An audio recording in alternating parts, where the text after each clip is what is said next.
आज 2023 में उस किताब की उतनी ही अहमियत है जितनी उन्होंने जब पहली बार लिख के रिलीज करी थी तब थी।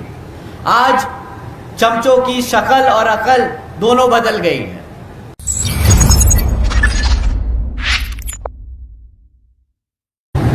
सबसे पहले मैं अपने सभी संतों, गुरुओं, महापुरुषों को, जिसमें खासकर महात्मा ज्योतिबा फूले, छत्रपति शाहू जी महाराज, नारायण गुरु, पेरियार रामास्वामी जी, बाबा साहब डॉक्टर भीमराव अंबेडकर जी को नमन करता हूं। मान्यवर साहब श्री कांशीराम जी की एकमात्र उत्तराधिकारी हमारी आदरणीय बहन कुमारी मायावती जी को भी नमन करता हूं। उत्तर प्रदेश की 4 बार लोकसभा व राज्यसभा की कई बार सदस्य रही आदरणीय बहन कुमारी मायावती जी, जिन्होंने अपने सभी SC, ST, OBC एवं अल्पसंख्यक समाज के साथ साथ सर्व समाज में से गरीबों और कमजोरों के लिए अपना पूरा जीवन समर्पित किया। मुझे गर्व है कि मुझे ऐसे महान नेता के नेतृत्व में काम करने का मौका मिल रहा है।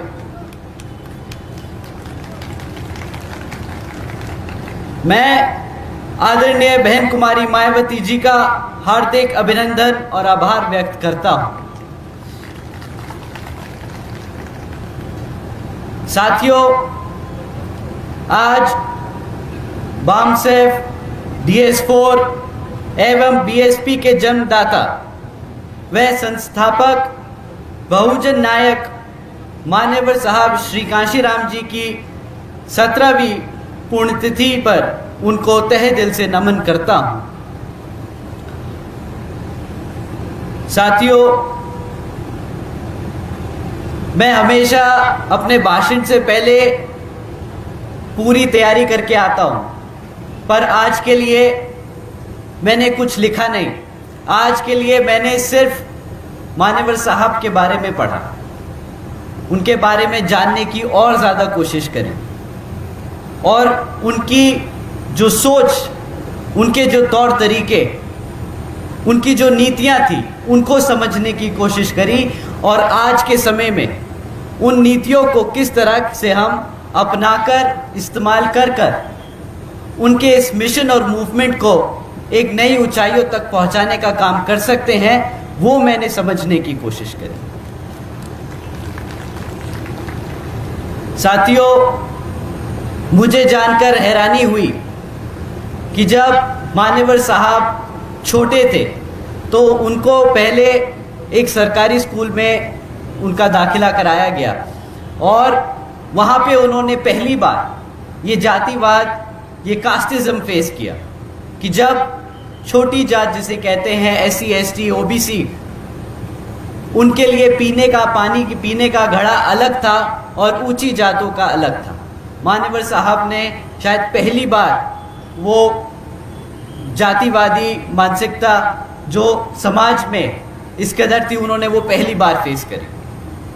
परंतु जैसे जैसे उनका एजुकेशन करियर बढ़ता चला गया, वो इन चीज़ों से थोड़ा सा दूर होते गए।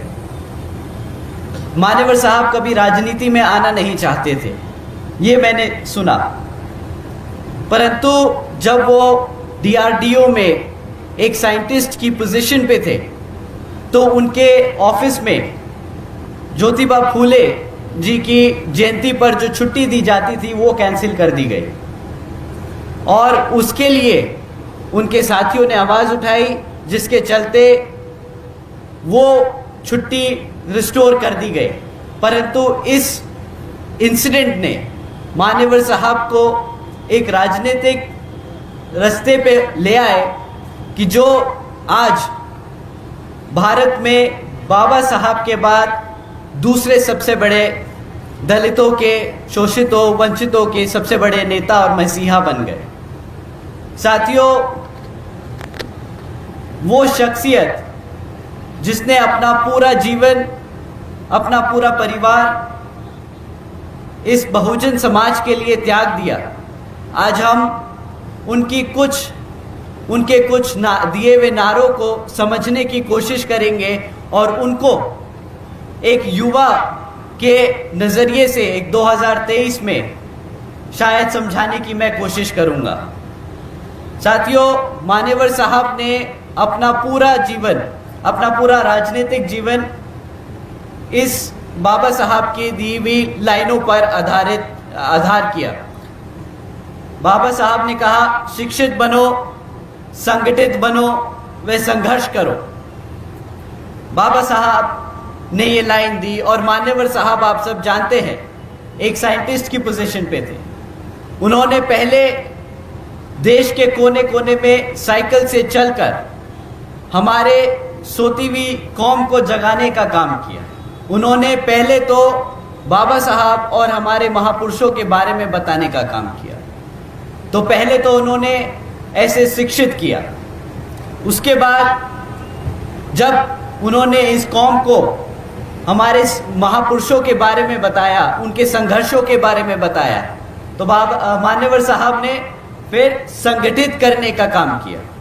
उन्होंने DS4 और बामसेफ बनाने का काम किया, जिसके तहत उन्होंने सर्व समाज में से गरीबों, कमज़ोरों, दलितों, पिछड़ों को संगठित करने का काम किया।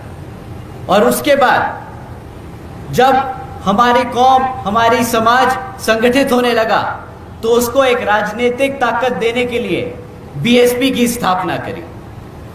तो साथियों, इसी क्रम में उन्होंने अपनी कौम को और जागरूक करने के लिए एक किताब लिखी थी, चमचा युग। आज 2023 में उस किताब की उतनी ही अहमियत है जितनी उन्होंने जब पहली बार लिख के रिलीज करी थी तब थी। आज चमचों की शक्ल और अकल दोनों बदल गई है। पहले चमचे इस कदर हुआ करते थे कि वो दलित, पिछड़े समाज से नेता तो बनते थे, पर कांग्रेस और बीजेपी जैसी पार्टियों में नेता रहते थे और उनके इशारों पर हमारे समाज का उत्पीड़न और उनके वोट की खरीद फरोख्ती करते थे। परंतु आज वही चमचे थोड़े से स्मार्ट हो गए हैं और वो भी अब नीला झंडा लेके घूमते हैं। वो भी आजकल बाबा साहब के नारे लगाते हैं, मान्यवर साहब के नारे लगाते हैं। हमें इन्हीं बेरूपियों से समझ के और संभल के रहना होगा। वो आएंगे, बातें करेंगे और आपको बहलाने की कोशिश करेंगे। वो जानते हैं कि अगर मान्यवर के सिखाए तैयार किए हुए सिपाही BSP से अलग हो जाएं, तो ये बहुजन समाज कभी अपने पैरों पर नहीं खड़ा हो पाएगा और यही उनकी वो साजिश है। तो साथियों, जो चमचा युग एक युवा आज की युवा के नज़र से देखे तो वो बहरूपियों की तरह नीले झंडे के बैनर के नीचे ही बैठा है। हमें उनसे बेहद सतर्क रहना होगा। साथियों, इसी क्रम में कांशीराम जी ने, मान्यवर साहब श्री कांशीराम जी ने एक नारा दिया, जिसकी जितनी संख्या भारी उसकी उतनी हिस्सेदारी। मैं एक बार और दोहराऊंगा, इस बार आप दोहराएंगे, जिसकी जितनी संख्या भारी उसकी इतनी हिस्सेदारी।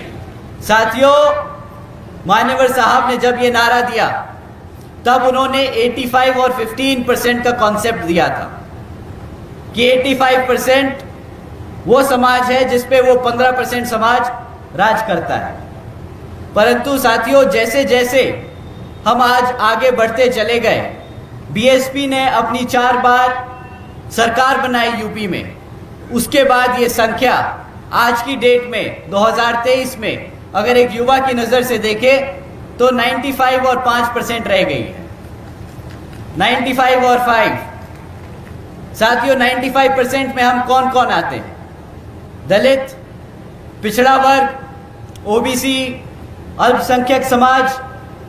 अब इसके साथ साथ अपर कास्ट में से गरीब, कमज़ोर और दबे कुचले सारे लोग अब बहुजन समाज के हिस्सा हो चुके हैं।